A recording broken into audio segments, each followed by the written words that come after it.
I talked about partnership and I've talked to you at length about this. But, I often think about how, you studied music together, you performed together, you're exploring, experimenting, all of it together. As we get old, we get, less tolerant of each other. I want to understand, how have you both managed to stay so much in sync? Do you fight? Do you argue? Tell us a little bit what goes on behind the scenes, because on stage, it's unbelievable, your chemistry. But I'm curious what goes on behind the scenes. Well, it has helped that we are sisters, we grew up together, we have learned from the same gurus. And we also know that we trust that we want the same things out of music. We have each other's back. We have each other's back. Yeah, and the underlying thing is that irrespective of what happens or our disagreements, we know we trust each other. And we are moving in the same direction. Correct. But the goal is the same. Goal is the same. There is a lot of shared values. Correct. But beyond that, great sync, in sync partnership doesn't have to be without road bumps. It's the best of alignment is not something that is very easy and seamlessly fits without any effort.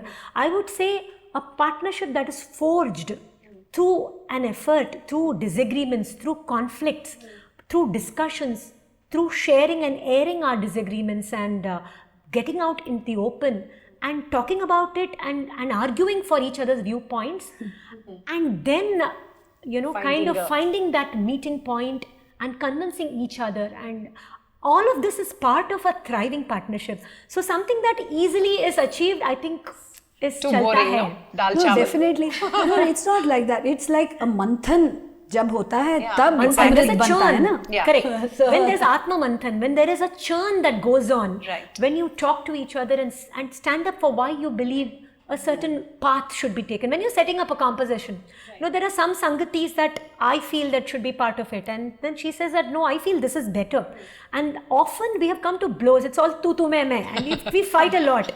But what comes out of that churn is always something that is hard won. It's not an easy. So I think so you're forced to think about why you have said certain things. Why do you have to stand by what you think is right? And what is the logic and what is the purpose behind why you're saying this?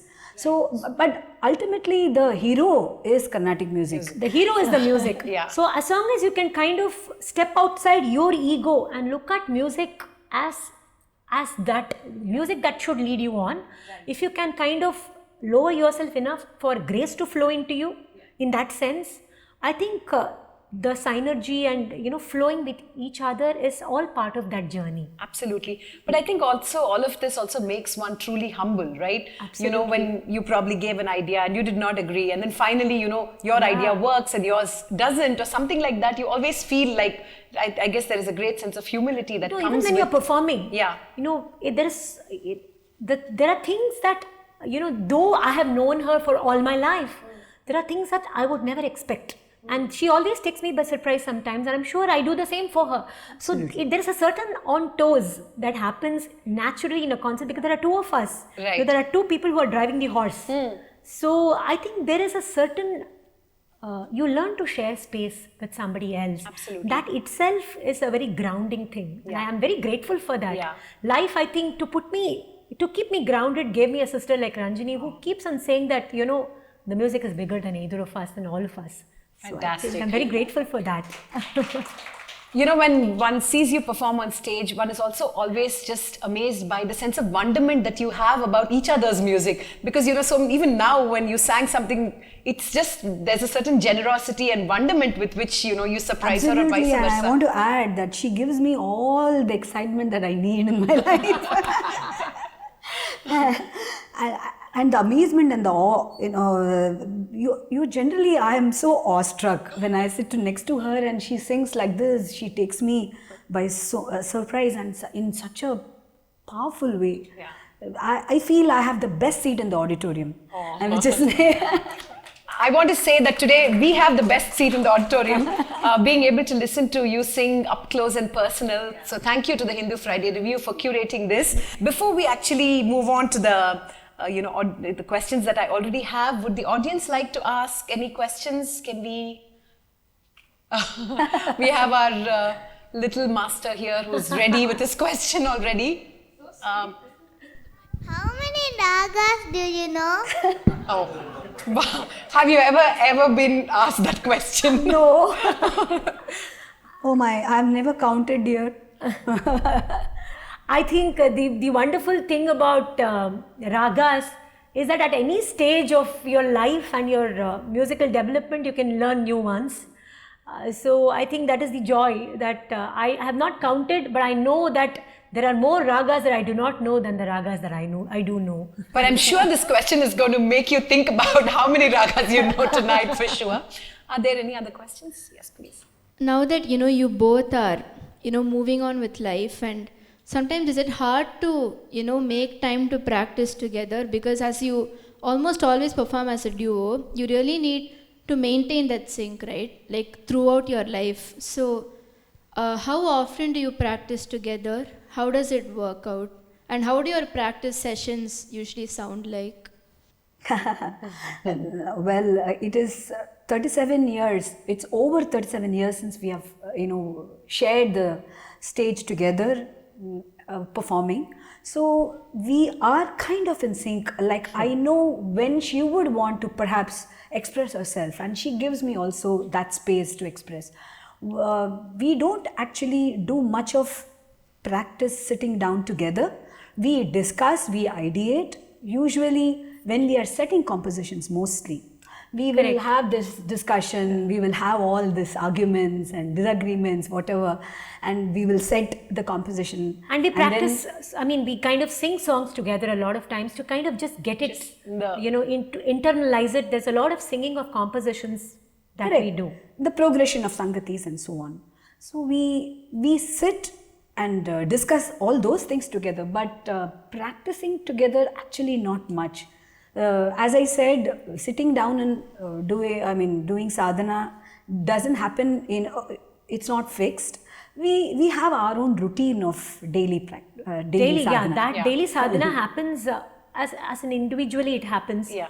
And preparing the voice is very important. Yeah. That is something that is a physical necessity, and you can never reach a stage in your life when you've kind of said that my voice is just there and I can do it. Absolutely. So it's an instrument, and you need to keep honing that lifelong every day. That's So your that instrument, happens all the time. Yeah. But like I said, for instance, we just sang impromptu Kuraipu in 4 ragas.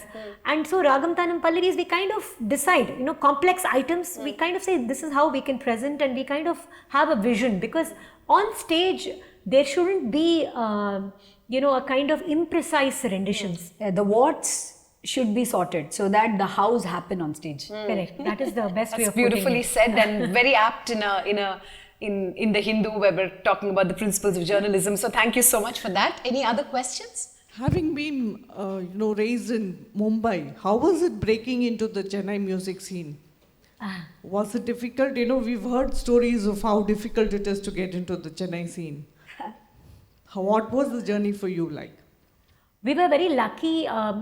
My father's close friend was the great Mridangam maestro, late Karekudi Sri R. Mani. And he happened to visit us, and he saw, and we were practicing at that. We happened to be practicing at that time. And he was my father's very close friend, and he was very impressed by, and he was very happy. And he said that, will you get them to Chennai? I want to feature them in my festival. And he had an organization called Shrutilaya Kendra, Shrutilaya Seva Trust. And that was, so he gave us our first opportunity in the Chennai season. And of course, since then, we have regularly made trips just to be part of the season. Of course, we only had 1 or 2 performances, and mostly we spent the time taking in the season. And then, we were violinists at first. So violinists naturally become accompanying artists or co-artists, as they are called. Yeah. So, and the opportunities are more for that. And moreover, when we shifted to Chennai in '93, we got a lot of opportunities for being part of, concerts, as an accompanying artist on the violin. And so the opportunities did come. But then, yes, we did not have any godfathers. And we also had this value system that we will not approach anybody to ask for opportunities. So yes, it has taken a long time. Longer for time, us. yeah. Yeah. It has taken quite a long time. But in one way, I'm very happy that it took us long initially, because it gave us time to prepare ourselves unconditionally. I said that before. But now I think there is no dearth of opportunities. There are a lot of concerts that are happening. Of course, you do have the challenge of not enough of people coming into the concerts. So that is a problem that needs to be addressed. Yeah, absolutely. And but I think opportunities are still there. And for the truly talented, for the person who has the fire burning, I think Yeah. There's it no is- stopping. there's no stopping, is That what I actually, believe. incidentally, we can segue into a question that Mr. Shyam Sundar, a reader of the Friday Review, has asked, which is really about with the advent of social media, gaming, and other sources of entertainment. There is, it's becoming increasingly difficult for the future generations to be connected with Carnatic music. How do you handle this to ensure that Carnatic music is exciting, as he says, for youngsters? See, as I said before, initiation into classical music is very important, and so parents play a vital role in exposing the children to classical music. So once you are exposed, then when you go to a kacheri or you listen, then you get inspired and then you want to learn. It is also a virtuous cycle, and that's how you draw. And how much ever social media will take over our lives, still I feel that that live atmosphere of a concert, it is something which cannot be replicated, or you can't capture the chemistry of a live concert on YouTube or Yeah, such channels. absolutely, yeah. But and you can't replace it. I think it's very heartwarming for me when I see a lot of youngsters in our concerts, and that has happened over time. Yeah. And I think there are two things that I feel will capture the youngsters' attention. There's a lot more, but if I had to name just two aspects, one is the energy. That there has to be a certain intensity, a certain energy in your concerts, which requires a high level of precision and perfection of voice. That you're able to, and stamina, until the last moment you leave them, what is coming next. You keep that energy and that suspense. So you keep something for the end, that there is something there that is coming. So I think whether it is the Varnam or the energetic first song, till the Viritam or the Abhang, there is something that's happening powerful till the last. I think that is one aspect that appeals to them. The second is emotional intensity. Because, no matter how technically beautiful or how sound-wise it is beautiful, no matter all of the depth, the profundity that you might talk, what I think captures is through the heart. So when somebody is sitting there, no matter how much you can tell them that this is such an old tradition, 1,000 years, beautiful Kalyani, sprightly Karharapriya, you might tell all that. But unless that music speaks to their heart, unless you can move them, I think that is where I think it lies. So no matter what you do, sing from the heart. Invest that with your emotions, because it is that which tells the story. Because I've had experiences when we sang in places where people had no exposure to this before. I remember singing a concert in Poland, which was filled with, they had never listened to Carnatic music ever. It was the first time, it was an experiment of sorts. And it was staggering the way they responded. And in fact, I remember somebody who wrote on social media about this. She said that she was very cold during the concert, and she thought it was she was shivering, and she wrapped herself with shawls and scarves. And then she realized after some time that it was not the temperature, but it was the feel of the music that and we were singing music in languages and in idioms that is completely unfamiliar. But I think somewhere that feel and that emotion, when it is created from that very innocent, genuine place in your heart, when that springs forth, I think it touches a chord, and you can't, it's inevitable. Yeah. Thank you for the music. Yeah. Thank you so much. Do we have time for one more question? Actually, two parts which are very much interested in what you would react. It's a wonderful sight to see the good old radio and the gramophone over here. So your thoughts on early music that you heard over the radio, maybe some masters singing, and which you couldn't forget, if you could even sing a line or two of some of the greats that you listened to just on the radio before the era of electronic appliances started. The only thing that was available was the radio. And the second aspect is the influence of Tukadas. What does it illustrate? In many cases, audiences are waiting for the Tukadas to happen. So what, is it like the jackfruit, like people, they want to get at the root of the melodies rather than the trappings of technology or grammar? Is it something to be looked at? The whole concept introduced by Ari Kudi, say the concept format. Do you think it needs a slight bit of retweaking and giving a little more emphasis to maybe what the audience is waiting for? Well, what I have heard, my early days of what I have heard on the radio, I remember this song by D.K. Patamal. I can remember that melody. And another one was Lakshmi Shankar. Shyam bina nahi chana, Shyam bina nahi chana. This thumri that I remember hearing on the radio. So Vivid Bharati and all of this is my core memories on the radio. You heard Hindustani concerts, you heard thumris, you heard, and in fact, listening to ads, you can't ever forget those ads. So in fact, my father had this radio and we all used to come together when there was a certain jingle and sing it together. So these were all our bonding. And they're all core memories that I have. The world has really changed since. And I remember listening to Devi Brova Samayamite of K.V. Narayanaswamy, and listening to his voice on the radio, I had found a physical impression of how he would look like. Of course, he looked slightly different from what I had imagined.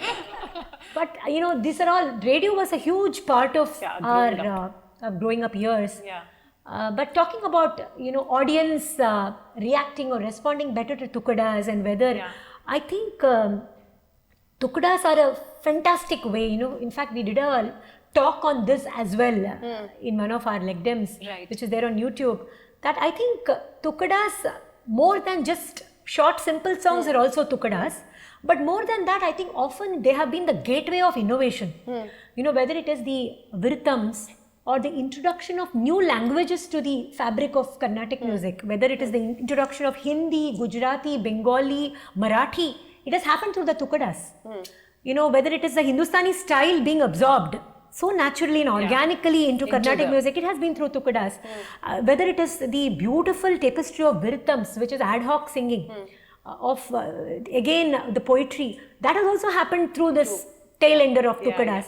So it is a kind of, I think it is one of the most underrated part of the concerts. We think it is, Tukada itself suggests Tund, miscellaneous. That is how it is printed on program brochures, but it's far from miscellaneous. They are not just tidbits. They are these beautiful pieces, aspects of music which are so naturally part, and I think for a very good reason they are kept towards the latter part, so that hopefully people will wait until then. Otherwise people would go. If you sang some of their favorite songs or these very entertaining songs at the first half, then people would just go home after that. So you have to keep them waiting. Maybe very that strategically positioned. Maybe that's why they're strategically. You know, one of my co-artists used to joke that if you sing all these requested songs, the first 4 songs, they would say, Kacheri Mudichudunga sir. So, but you know, about enlarging, you know, you also mentioned an aspect about do we need to change to the include concept? or make it a larger part of the concert. I think that in our concerts, from personal experience, there is a lot of creative aspects that happen in the Tukadas. You know, whether it is the way you saw the folk song, you know, it was a very spontaneous Virtam style of the folk element. So whether it is Virtam, which involve a lot of Alapana meets beautiful lyrics against the backdrop of Bhakti, which describes a Virtam very well, or it is the way we sing a bhajan or a abhang, which changes with every single rendition. It is not a set song, you know, it is something that changes every time, and there is always something fresh. So that element of creative improvisation or spontaneity, we try to keep it till the last piece. So I think what is seen in larger chunks in the first part of the concert is given in sweeter, smaller chunks in the end. So that is all it is. But I think all the aspects are there from the first aspect. So I don't know, I think it depends on the context of where we are singing, whether the latter part is bigger or smaller, it depends on the context. But yeah, I think each artist have their own approach to this. Which one would be your favorite tukada? I mean, a go-to tukada, so to speak. I think more than my favorite, I think I should talk about the audience favorite. So it is always Pandariche Bhoot Mothe is one of the favorite, and Bolava Vitthal. Yeah. It's in Abhangs. Small, if you can The sing. most, I think the If you can YouTube just is sing a small bit of that, it would be great. Pandariche Bhoot Yeah. Mothe. Okay.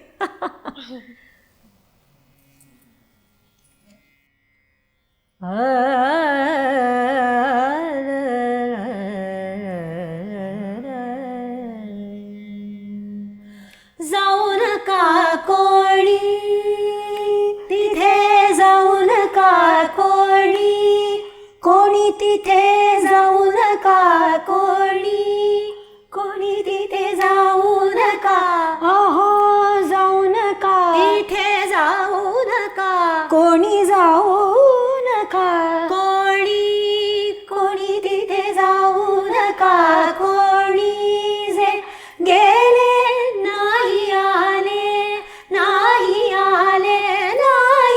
आले परतोनी पंढरीचे भूत मोठे पंढरीचे भूत मोठे पंढरीचे भूत मोठे पंढरीचे भूत मोठे पंढरीचे भूत मोठे आल्या गेल्या झडपी वाटे आल्या गेल्या झडपी वाटे आल्या गेल्या झडपी वाटे आल्या गेल्या झडपी वाटे आल्या गेल्या झडपी वाटे पंढरीचे हो पंढरीचे हो पंढरीचे भूत मोठे भूत मोठे भूत मोठे भूत मोठे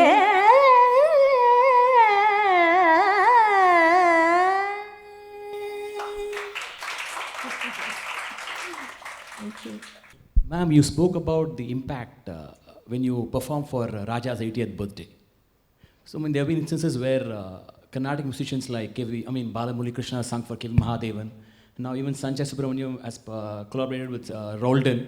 So, do you look yourself performing and collaborating with current day film musicians for a larger audience? Is that possible? We have not taken any choice not to do something. And in fact, we also sang a song for Sri Raja a few years ago, a devotional song which was part of a movie. I think as responsible practitioners of this art form of Carnatic music, there's a certain comfort zone, there's a certain expectation from us, there's a certain class that we bring to bear on our music, whatever music we sing. So keeping that in mind, keeping what I expect from myself more than anything else, I think there are collaborations have to be of a certain kind of, there has to be a certain kind of collaboration, certain level that will justify my experience and my standing as a musician. So long as we can do meaningful collaborations that will kind of reflect and resonate with who we are and what our music is, I think collaborations are great, and we look forward to such. In fact, Raja Be Raga, I think, largely reflects that. We take, Raja Sir's music, his songs, like I said, come and go in the classical story. So in one sense, it threw us outside comfort zone, because the density with which you will sing a kapi, Jagado Dharana Adisidale Shoda. There's a certain intensity and density with which I will sing the song. Kanne Kanimane Kanimayelena Kande Nunainani. There's a certain lightness of touch there. So these are all things that I have to train myself when I handle a film song, because even that has its own sanctity, that has its own aesthetics, which I should try as much as possible to stay true to. So given all this, I look forward to such beautiful collaborations that will hopefully give me an opportunity to express myself. It's fantastic. Thank you for your honesty and for your conviction. Do we have any other questions? Carnatic music, we have the very good Sagityams of Mustam Sisar, Chama Sastri, Taharas, Familandal. Whereas in Hindustani, we don't have any such big Sagityams or something, except you go for a big alap and other things and make the sunset a grand success. So how do you change your voice when you're doing for a Carnatic music, whereas when you're switching over to Hindustani music, where you don't have any swaras and other things in Hindustani, but still you make it a success? What is the difference you do when you're doing for Carnatic and Hindustani? Or can you do a small expansion of Kamaj with I Cambodia like that? See, I'm not a full-time, or neither of us are, we can say we are Hindustani musicians. We have been exposed, we love that, that style as well, but we are fundamentally Carnatic musicians with a love for Hindustani, with perhaps a certain flair for it.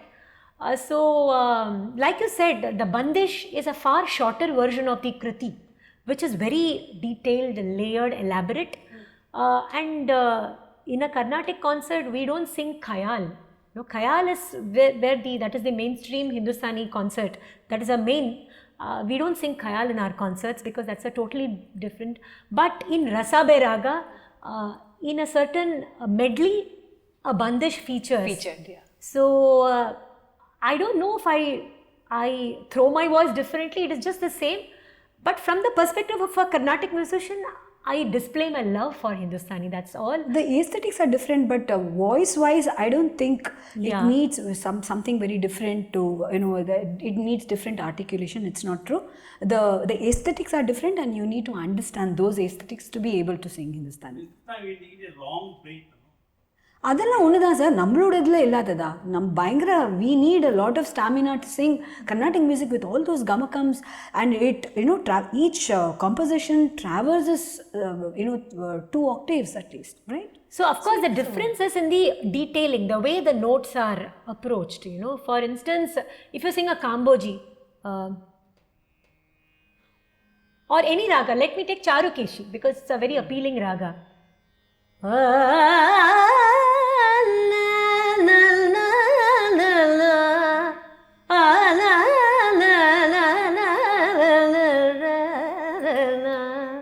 This is how a Carnatic Charukeshi unfolds. But if I have to try to do a Hindustani version of it,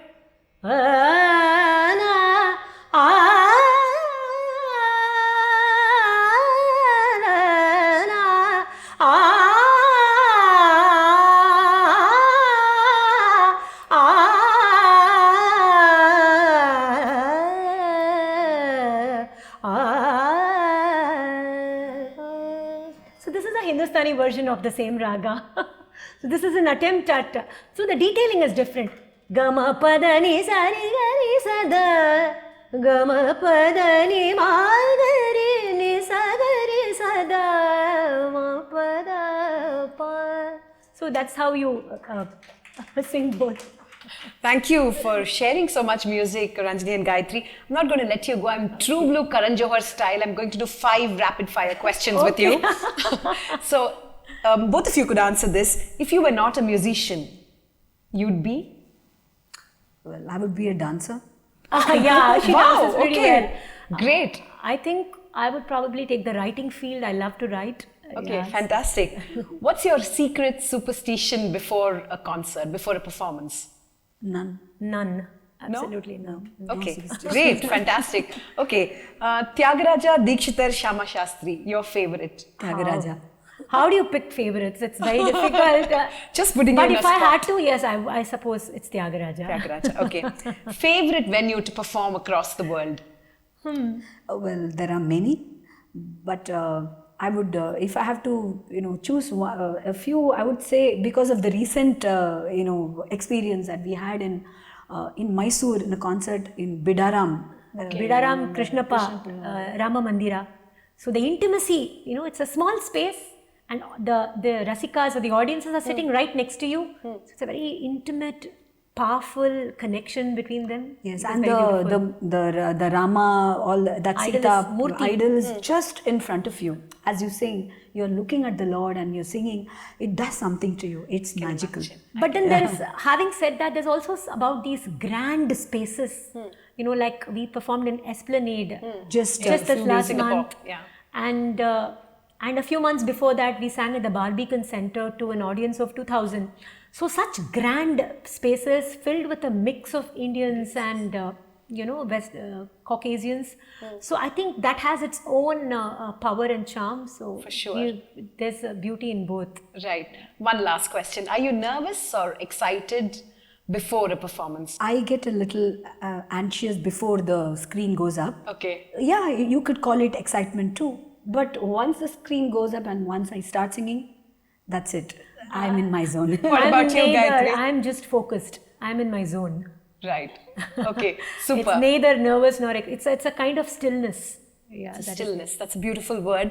But I just want to say, Tukada being the key word, thank you for giving us a Tukada into your life. Such fascinating insights into your into what is really a life steeped in music. So kudos to the two of you and more power to you. And thank you for sharing such wonderful insights. Thank you to the Hindu Fridays for curating this series.